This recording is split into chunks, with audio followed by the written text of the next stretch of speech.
Muito bem, voltamos a falar direto da página do Jornal Visão Espírita, no YouTube e no Facebook, para mais uma gota de Espiritismo, mais uma gota de O Livro dos Espíritos. Estamos no livro 2º, capítulo 6º, Vida Espírita. Estamos no item que é fabuloso, que é Escolha das Provas. E nós vamos entrar agora na questão 267, 267A e 268. Tenho certeza que você vai gostar muito. Acompanhe com a gente. A tradução que nós estamos utilizando é da editora M. Compartilhe esse vídeo quanto você puder. Ele não tem fins lucrativos, só tem mesmo como objetivo a divulgação da doutrina espírita. Tá bom? Vamos lá. 267.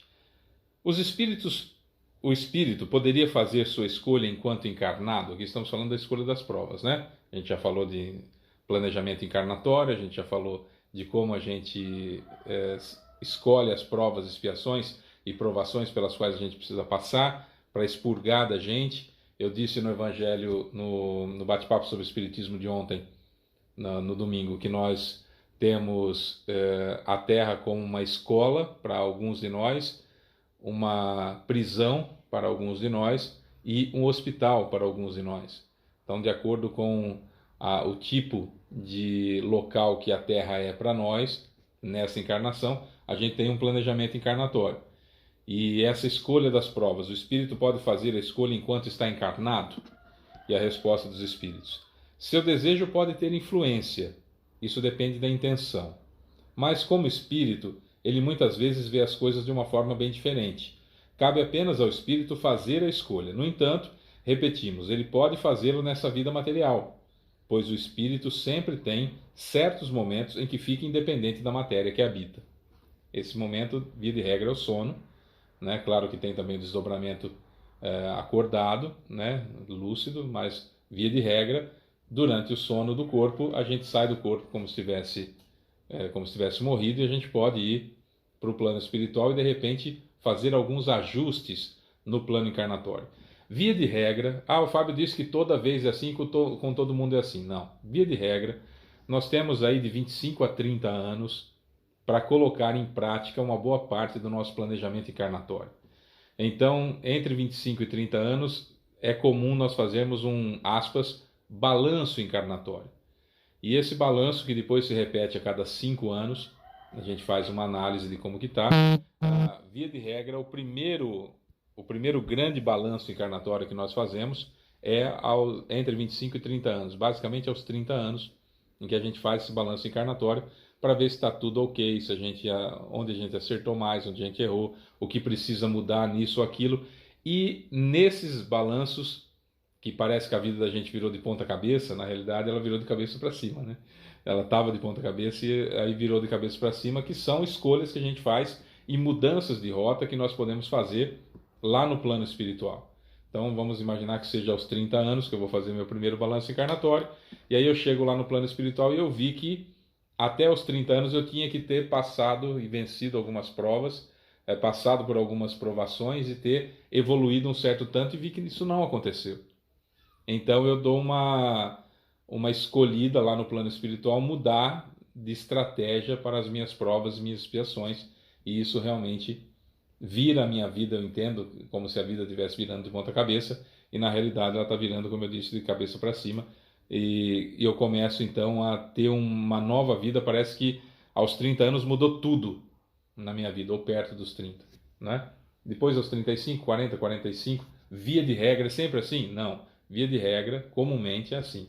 A cada 5 anos a gente faz um novo balanço encarnatório, uma nova análise daquilo que está acontecendo. E aí a gente pode sim aceitar um convite de alguém para encarnar na nossa família, que não estava no nosso planejamento encarnatório original, mas aí dá para a gente se reunir, ver os prós e contras, analisar direitinho e de repente permitir que isso aconteça. Isso dá também. A outra situação, tinha aquelas pessoas, ou uma ou duas pessoas que estavam planejadas encarnar comigo, mas por um problema de saúde não pôde, ou de meu egoísmo, seja lá o que for, não foi possível. Então a gente se reúne com a família e tenta colocar aquela pessoa para vir como neto ou neta e estar próximo da gente da mesma forma, sabe? Esse tipo de situação. Então não é por acaso, por exemplo, que um avô e uma avó cuidam dos netos mais do que os pais, né? Tem uma afinidade maior do que os pais. Isso normalmente acontece também nessas situações, só para a gente ter uma ideia.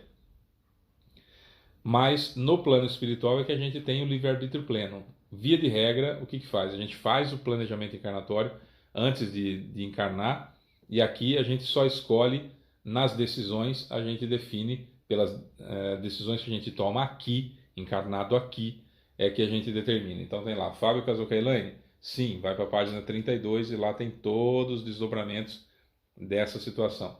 Fábio Casocailane? Não, então vai para a página 10, onde tem todos os desdobramentos de não ter tomado essa decisão, um exemplo simplesinho de planejamento encarnatório, tá? 267, já falei isso em outros vídeos, por isso que só pincelei. 267A. Muitas pessoas desejam as grandezas e as riquezas sem que seja necessariamente como expiação nem como prova. Uma pergunta. Muitas pessoas desejam as grandezas e as riquezas sem que seja necessariamente como expiação nem como prova? Só para curtir? Resposta: sem dúvida.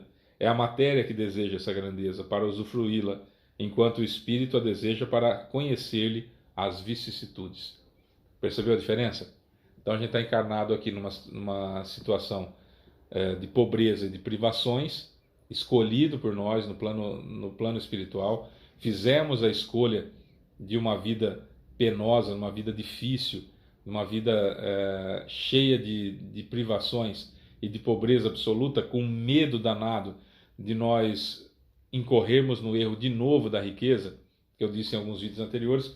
Quando a gente chega no plano espiritual e a gente vê o tamanho, a dimensão gigantesca do mal que a gente causou por conta de riqueza ou de destruir o coração das pessoas, por exemplo, a gente vê que aquilo é muito maior do que a gente podia imaginar, a gente fica com medo terrível de cair de novo naquela mesma situação, e para expurgar o mal de dentro da gente, via de regra, a gente escolhe uma vida bem diferente do que foi aquela que nós erramos gravemente. Então foi muito rico e bonito e fez muitas barbaridades, vem feio, pobre, numa situação de dificuldade, né? Que você fala, feio e pobre, né? E numa situação de dificuldade. Nessa situação, aqui encarnado, a gente fala assim, então, né, eu queria tanto ser rico, né? Poxa vida, devia ter feito um planejamento encarnatório para ser rico. Tá, isso aqui na matéria. Lá no plano espiritual eu vi o que isso fez de mal para mim e caí fora dessa prova. É isso que faz com que nós escolhamos a pobreza ou a riqueza. Se escolhe a riqueza depois de várias vidas, por exemplo, o que acontece normalmente é assim: várias vidas em que nós passamos por privações, várias vidas que ficamos pobre, médio, assalariado, vivendo com o suor do próprio rosto, única e exclusivamente vivendo com o suor do próprio rosto, e aí a gente se sente preparado, a gente vem de novo na prova da riqueza para ver se faz alguma coisa útil, né, que é que o espírito deseja para conhecer-lhe as vicissitudes, e aí para ver se a gente faz o certo em vez do fácil. Via de regra a gente não faz. E aí começa tudo de novo, né? 268. Até que chegue o estado de pureza perfeita, o espírito tem que passar constantemente por provações? Até que chegue ao estado de pureza perfeita, como Jesus, por exemplo, o espírito tem de passar constantemente por provações? Resposta: sim. Mas essas provações não são como vocês a entendem. Chamais de provações as tribulações materiais. Ora, o espírito, quando chega a um certo grau, embora não sendo perfeito, não tem mais que se submeter a elas. Porém, sempre tem deveres que o ajudam em seu aperfeiçoamento e que nada tem de penoso para ele, a não ser ajudar outros a se aperfeiçoarem. Por exemplo, nosso guia espiritual. Nosso guia espiritual, no nosso estágio evolutivo que nós estamos hoje aqui, nós espíritas, com certo grau de evolução, que já entendemos um pouquinho, já lutamos contra as más inclinações, já descobrimos o que é errado e paramos de fazer, que é a transformação moral. Um espírito, para ser guia espiritual nosso, nesse estágio, teoricamente, que nós nos encontramos, tem que ser o espírito mais evoluído. Então, o seu Otávio, que é o nome que eu chamo carinhosamente meu guia espiritual, ou anjo da guarda, como queira, ele tem que ser mais evoluído do que eu. Se ele é mais evoluído que eu, então ele já não precisa encarnar em planetas de provas e expiações. Então o seu Otávio ele já está na regeneração, no mínimo na regeneração. Tá, se ele tiver designado para ser meu guia espiritual até, se ele for de um mundo feliz, e ele for designado meu guia espiritual até que eu seja também de um mundo feliz, ou seja, ele está numa situação que só fazendo bem mesmo, que é a prova dele. Qual é a prova? A prova é ser anjo da guarda do Fábio. Uma prova difícil, eu sei. Ser guia espiritual do Fábio. Beleza, vamos cumprir isso aí até o Fábio alcançar. Depois ele continua a vida dele, vai evoluindo assim. Então, depois de um certo ponto, nós não precisamos necessariamente da encarnação para nós evoluirmos, porque as provas também são passíveis de serem passadas no plano espiritual. Expiação é que nós precisamos mesmo, e provações terrenas que nós precisamos mesmo aqui da Terra. A diferença de prova para provações: prova é quando a gente se submete a uma situação e que a gente pode vencer ou sucumbir em atitudes. Provações é aquilo que a gente precisa passar: um câncer, uma paralisia infantil, uma paralisia cerebral, uma hidrocefalia, anencefalia, autismo grave, enfim, são provações, que é diferente de expiação. Expiação eu posso eliminar para expurgar de mim o mal que eu cometi e não aproveitei as oportunidades de fazer isso por amor. E a provação é algo que eu me obrigo, independente do que aconteça, eu não vou sair daquela situação nessa encarnação. É isso, tá? Há um câncer que eu tive um câncer e me curei e não morri de câncer, meu corpo não morreu de câncer. Perfeito. Era expiação. Ah, eu tive um câncer e morri de câncer. É provação terrena, certo? Expiação tem como melhorar e sair dela, e provação não, você vai até o final, certo? É isso. Bom, amanhã a gente volta com mais escolha das provas e a gente volta amanhã então com mais uma gota de espiritismo. Sou Fábio Pereira, um beijo para você que fica, tchau.